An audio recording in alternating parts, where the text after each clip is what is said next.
Hello friends, welcome to our channel.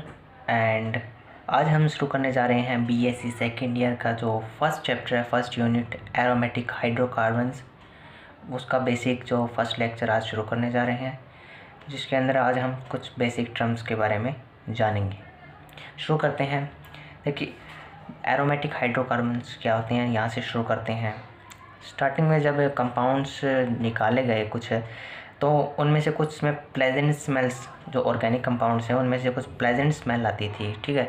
जैसे resin में आती है, या बालसम्स मतलब होता है हमारे पास गुल मेहंदी को कहते हैं बालसम्स। ऑयल ऑफ क्लोव्स मतलब क्या है, लौंगा तेल को कहते हैं oil of cloves. Oil of cinnamons with दालचीनी को जो स्वीट होती है उनके अंदर फ्लेवर डालने के लिए इसका यूज़ होता है। तो ऐसी जो स्मेल है वो इन कंपाउंड्स में पाई गई।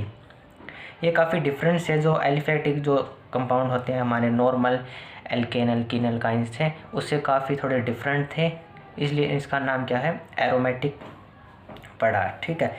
और लास्ट में ये देखा गया कि काफ़ी सारे कंपाउंड खोजे गए और देखा गया कि ये सारे जो कंपाउंड है वो एक ही कंपाउंड से रिलेट करते हैं। एक हाइड्रोकार्बन है जिसका नाम होता है बेंजीन। बेंजीन हाइड्रोकार्बन से ये काफ़ी ज़्यादा रिलेट करते हैं, तो इसी से रिलेट कर इनकी जो नेमिंग है और आगे इनका जो क्लासिफिकेशन है रखा गया, ठीक है। जो ये एरोमेटिक हाइड्रोकार्बन है, इनका जो इसके नाम है वो अरोमा से आया है, ठीक है। अरोमा का मतलब होता है फ्रेगनेंट स्मेल्स, ठीक है। ये इसके अंदर काफ़ी ये जो डिफरेंट जो प्रॉपर्टी है, कैरेक्टरिस्टिक जो प्रॉपर्टी एरोमेटिक के अंदर होती है इसके स्मेल आने की, तो इसको एक एरोमेटिक प्रॉपर्टी के टर्म से डिफ़ाइन किया गया है, जिसकी कुछ हम इस तरह से डिफ़ाइन कर सकते हैं कि the characteristics property of aromatic compounds that distinguish them from aliphatic compounds. इस तरह छोटी सी टर्म्स ही इनको हमने थोड़ा सा देखा। अब आगे जो ये एरोमेटिक हाइड्रोकार्बन्स है वो दो टाइप के हो सकते हैं। मैंने अभी आपको बताया कि जो जितने भी ये कंपाउंड है एरोमेटिक कंपाउंड वो बेंजीन को रिलेट करके बनाए गए हैं, ठीक है।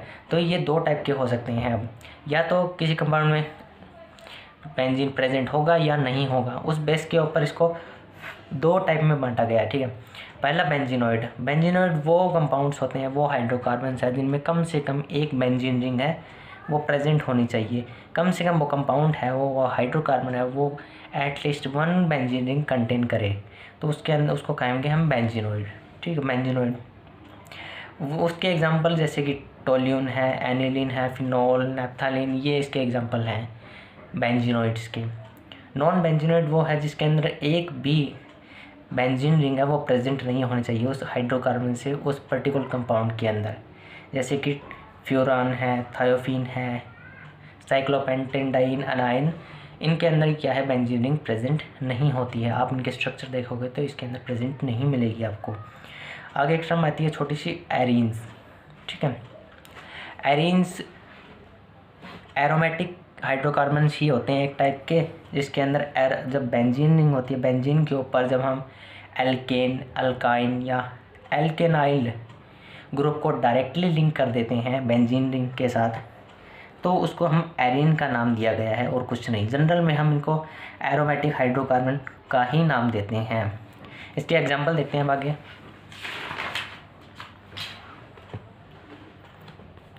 देखिए एग्जांपल देखिए, फर्स्ट जो एग्जांपल है टोल्यून का, सेकंड है इथाइल बेंजीन, यहाँ जाइलिन, पैराजाइलिन, पी है पैरा के लिए लगाया जाता है, ठीक है। तो यहाँ देखिए ये जो बेंजीन है, बेंजीन रिंग के तीनों ही बेंजीन रिंग पे एक चेन लगी हुई है अलग से, ये एल्केनाइल की है, ठीक है। तो ये एरीन्स हो गए। सेकंड में जो बेंजीन रिंग है, बेंजीन के ऊपर हमारे पास एल्कीन चेन लगी हुई है, तो अल्काइन बेंजीन हो गया यहाँ पे, इसका नाम स्टाइरिन है, ठीक है। और एल्केनाइल बेंजीन है, इसके अंदर ये देखिए अल्काइल ग्रुप लगा हुआ है, फिनाइल एसिटिलीन इसका नाम दिया जाता है। ये एग्जांपल हो गए। साथ में जो नैप्थालीन है, एंथ्रासीन, डाइफिनाइल, ये भी इसके एग्जांपल हैं, एरोमेटिक हाइड्रोकार्बन्स ही हैं ये। आगे हम छोटी सी एक टर्म आती है, representation of benzene. Very simple, आपने पहले भी इसके बारे में सुना है, पढ़ा है, ठीक है। ये एक हेक्सागोनल, रेगुलर हेक्सागोनल है ये, जिसके अंदर एक रिंग होता है, सर्कल है, वो कंटेन करके रखता है। और आपको पता है कि ये जो कॉर्नर है वो कार्बन को रिप्रेजेंट करते हैं, सभी कॉर्नर 6 के 6, ठीक है। और बीच में जो सर्कल पड़ा हुआ है यहाँ पर ये रिप्रेजेंट करता है पाई इलेक्ट्रॉन के क्लाउड को, ये रिप्रेजेंटेशन होता है। आगे हम नोमेनक्लेचर ऑफ बेंजीन के बारे में देखते हैं, ठीक है। नोमेनक्लेचर ऑफ बेंजीन के अंदर बेंजीन अभी हमने पढ़ा कि जो बेंजीन है, जितने भी कंपाउंड हैं जो एरोमेटिक है वो बेंजीन से रिलेट किए बनाए गए हैं, तो इनके जो नोमेनक्लेचर है वो बेंजीन डेरिवेटिव ही है हमारे सिलेबस में फ़िलहाल, तो ये वो देखते हैं आगे। देखिए यहाँ पर जो नोमेनक्लेचर ऑफ बेंजीन के अंदर जो ये 6 कार्बन है उनको हम नंबरिंग देकर इनको असाइन करते हैं, इनकी नेमिंग, ठीक है। जो बेंजीन के ऊपर 6 कार्बन है जैसे कि यहाँ पे लिख सकते हैं, ठीक है। ये बेंजीन का जो बेंजीन है, और इसको हम जब इसके ऊपर कोई भी अलग से चेन लगाते हैं उसको हम साइड चेन कहेंगे, और उस साइड चेन के ऊपर ये बेंजीन रिंग है इसको हम न्यूक्लियस का नाम देते हैं। आगे इसका एग्जांपल से समझाता हूँ मैं। देखिए यहाँ पर ये है टोल्यूइन, यहाँ पे जो ये बेंजीन है, बेंजीन को न्यूक्लियस का नाम दिया जाएगा, और इस बेंजीन के ऊपर कोई भी कोई भी कंपाउंड अलग से पड़ा होगा जैसे एल्कीन, अल्काइन या अल्केनाइल जो इसके ऊपर अटैच्ड होंगे उनको हम साइड चेन का नाम देंगे। पर यहाँ ध्यान रखने की ये बात है कि अगर हमारे पास कोई भी फंक्शनल ग्रुप है वो डायरेक्टली इस बेंजीन रिंग से अटैच्ड है तो उसको हम साइड चेन का नाम नहीं देंगे। तो ये थे छोटी सी नेमिंग कनेक्शन। आगे देखिए आइसोमरिज्म इन बेंजीन डेरिवेटिव। देखिए बेंजीन डेरिवेटिव में आइसोमरिज्म क्या है, बेंजीन के ऊपर अगर सिर्फ एक ही एटम या साइड चेन लगी हुई है, ठीक है, एक ही पोजीशन पे, तो उसके अंदर सिर्फ एक ही उसका मोनो सब्स्टिट्यूट डेरिवेटिव हो सकता है। ये वाई हमारे पास कोई भी हो सकता है, क्लोरीन, ब्रोमीन या हेलोजन हो सकते हैं, मिथाइल हो सकता है, ठीक है। तो ये सिर्फ एक ही प्रेजेंट हो सकता है, एक ही डेरिवेटिव है इसका। अगर हमारे पास इस बेंजीन रिंग के ऊपर 2 साइड चेन प्रेजेंट है, 2 पोजीशन पे लगे हुए हैं एटम या कंपाउंड कोई, तो उस केस में हम कहेंगे कि यहाँ पर 3 isomeric di substituted derivative present होते हैं। उसके 3 आइसोमेरिक डाई सब्स्टिट्यूटेड डेरिवेटिव होते हैं बेंजीन के।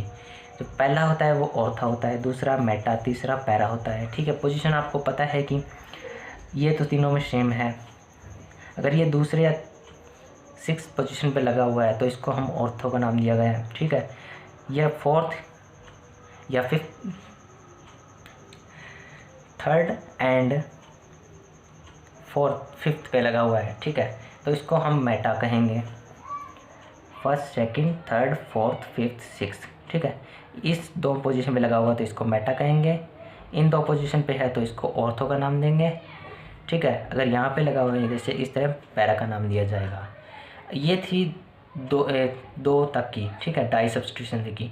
अगर 2 से ज़्यादा 3 या हायर सब्स्टिट्यूटेड जो डेरिवेटिव, हाई सब्स्टिट्यूशन डेरिवेटिव इस पे लगे हुए हैं तो उस केस में हम लार्ज नंबर ऑफ हमारे पास क्या है आइसोमेरिक प्रोडक्ट पाए जा सकते हैं, ठीक है। तो उनको हम डिनोट ऑर्थो मेटा पैरा से नहीं करके डायरेक्ट 1 2 3 4 5 6 कार्बन जो नेमिंग देते हैं, कार्बन नंबर को असाइन करके उनकी नेमिंग को डिफाइन किया जाता है और उसके आइसोमेरिज्म को लिखा जाता है, ठीक है। तो ये थी हमारे पास एक छोटा सा इंट्रोडक्शन, ठीक है।